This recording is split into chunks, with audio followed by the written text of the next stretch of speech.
This week I spoke to Paula Korbi in Finland. Talk 49. You're a young mother and you've got twins. In Finland, what are the childcare facilities like in Finland? What sort of help do you get? What does the state provide? We get money from this. You can choose before the birth. You can choose if you got it.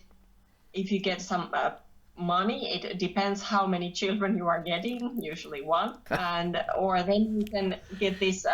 It's like a motherhood package, which includes a lot of stuff for the baby, diapers and clothes and bed sheets and such things, and so that you can get, and then you can, of course, this maternity leave. It depends where you work. Sometimes your employer can pay you the salary, or then this social system pays you. But however, during the maternal leave, you get paid. After that, you can stay on a parental leave, and you can choose whether it's the mother or the father who takes the days off from work. It's like 8 months or something. It depends how many children you get. In our case, we got a bit more days because we got twins, and then you also get money from this social system. What kind of men take this parental leave in Finland? Quite a few keep those days. Mostly, I think it's the mothers who keep those days. And it also depends on the salary of dad, and if you are an entrepreneur, you run your own business, then most of the people don't keep those days because economically it's not very. What are the kindergartens like in Finland? What sort of system do you have for that? Well, we have private kindergartens, and then also the state provides most of the kindergartens, and most of the children go to the state kindergartens. It's quite cheap. It's very normal to put your children in the state's kindergartens. But there are also differences. Some of the kindergartens, especially the private ones, they are usually focused on something, for example, musical things, or they are like they have their different characteristics. How important is music for young children? I mean, do all young children learn traditional Finnish songs, like folk songs, things like this? They do, yeah, in these kindergartens, and when they go to preschool, when they are 6 years old, so they do learn these kind of national songs. Do they learn English at kindergarten in Finland? No, usually they don't. But we have a few kindergartens in English, of course. So if you want, you can put your children there, private ones. And then in some of the kindergartens, there are language baths or some kind of language clubs where the children can go to. So they start learning the language. How important is this for you, that your girl and your boy learn English? Well, it is, of course, it is important. But when they go to school, they will start learning. And of course, I can teach them some words at home, the colors and numbers and that kind of thing, that when they go to school and start learning it'll be easier. Why is kindergarten really most important for playing? Why do people have to teach everything to kids when they're very, very little? Isn't it better just to let children play and be children? Yeah, of course it is. But isn't that what kindergartens are also about? That children play together, they learn the social relationships and so on, and they can be. I think they have a lot of time to play on their own as well. But then of course, they need also guidance to play, so that they can then play also on their own and use their own imagination. But then they also get guidance and some kind of challenges. It's also a good way, and especially, I think the most important thing is in the social aspect in those, that especially if you have only one children at home, then it's good to take him or her to to this kind of kindergarten or part-time or just a few days a week or something that they play with other children and learn to communicate and that kind of. Of course, sooner or later they will go to school.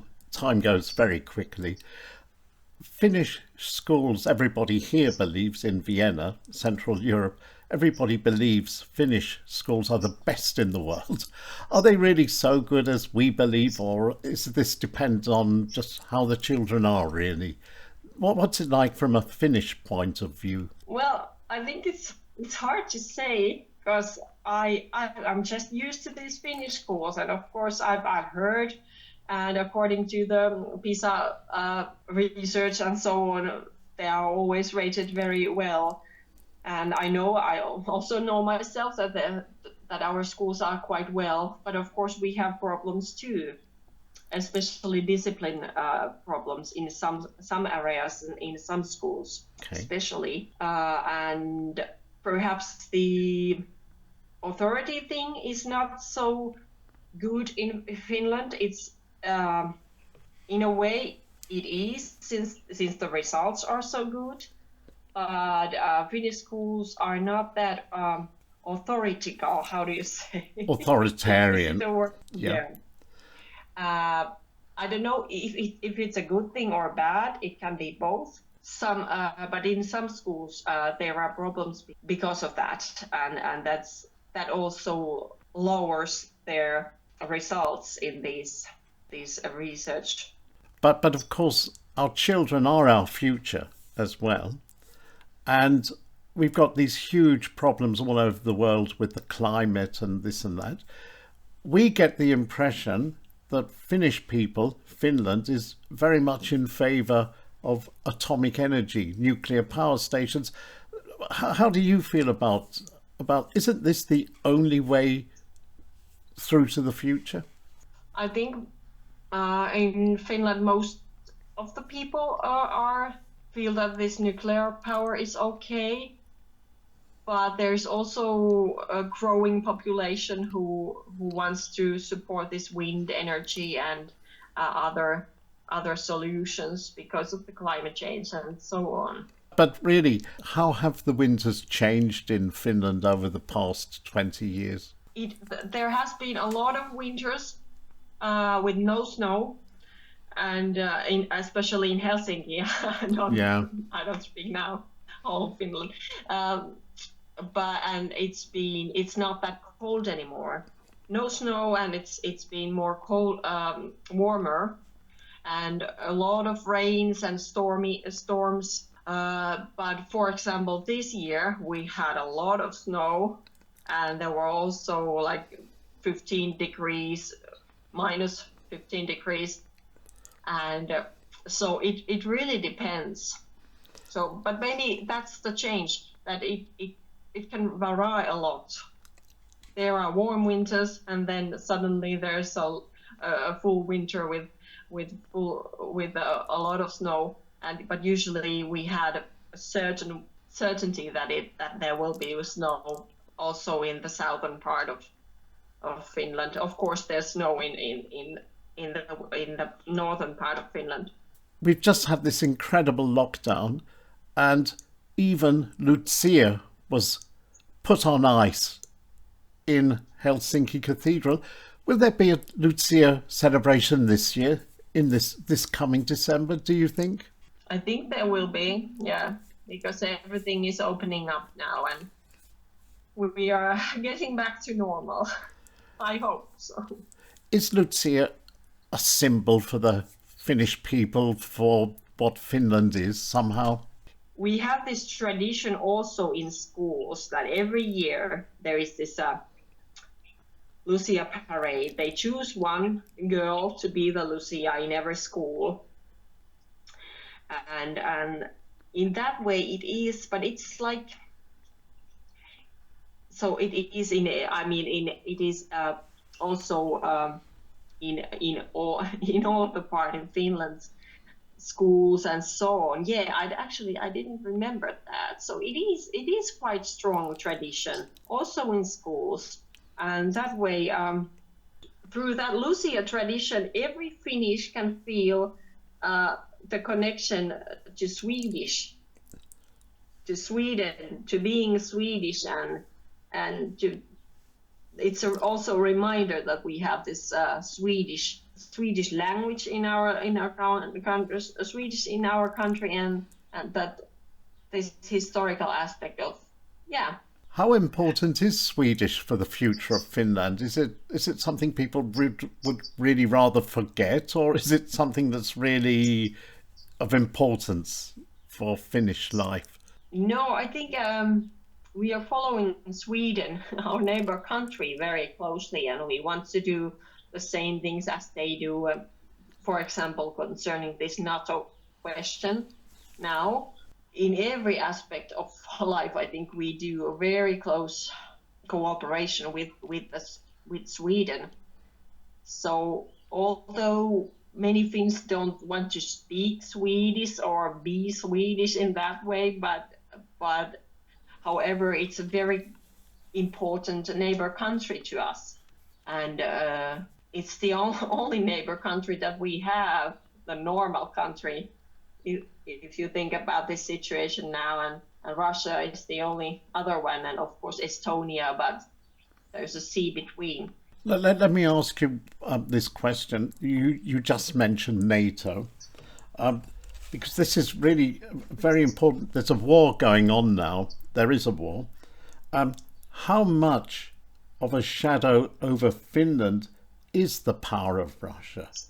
How do the people feel about this big Russian neighbor?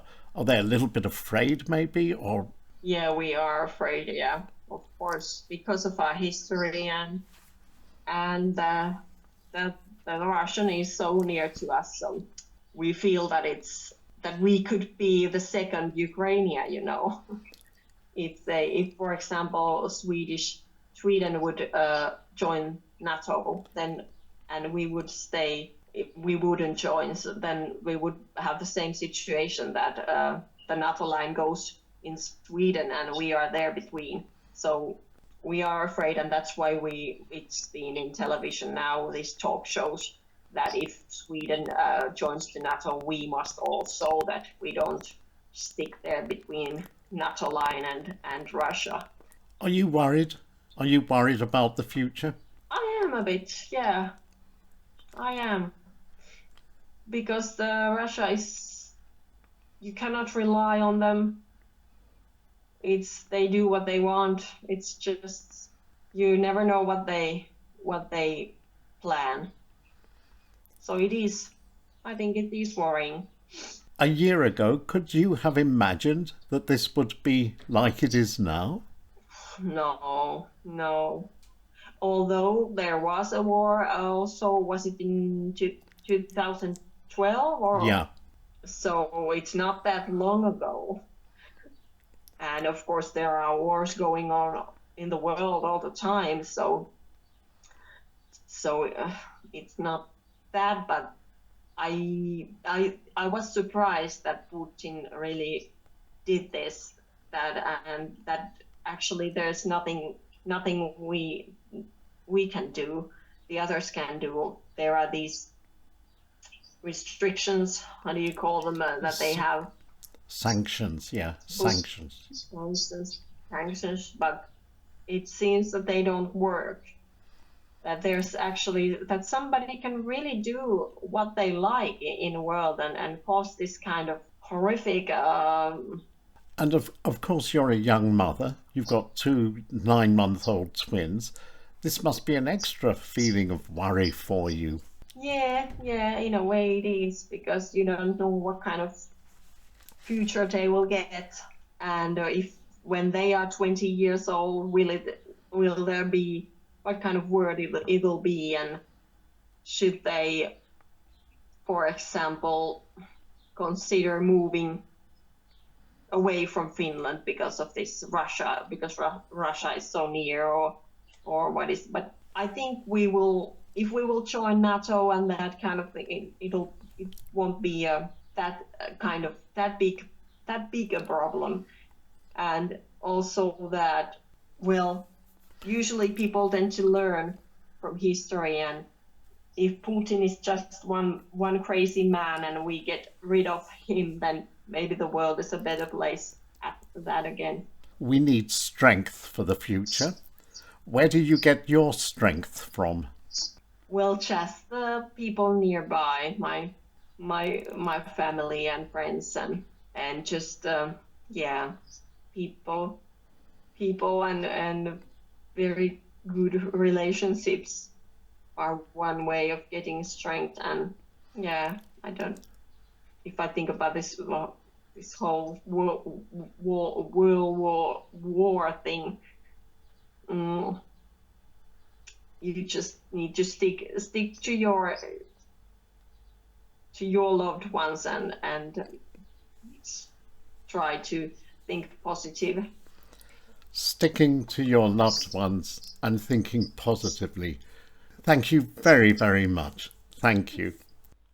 Talk 49. 49. This week I spoke to Paula Korbi in Finland.